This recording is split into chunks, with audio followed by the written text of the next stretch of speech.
Hello guys, good afternoon. Dahil sa mainit na panahon guys, kain tayo ng ice cream para bawas-bawasan yung init. Ang cute guys ng dito guys.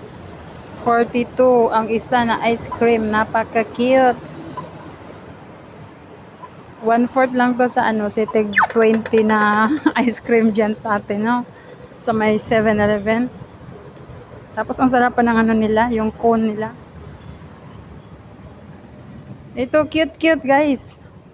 Pang lang, pang bawas lang sa napakainit. Ayan guys, kain tayo ice cream.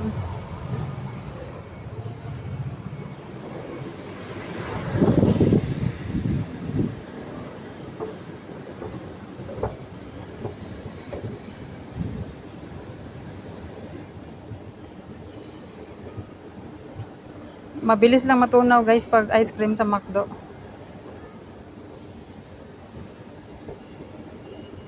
Ayan.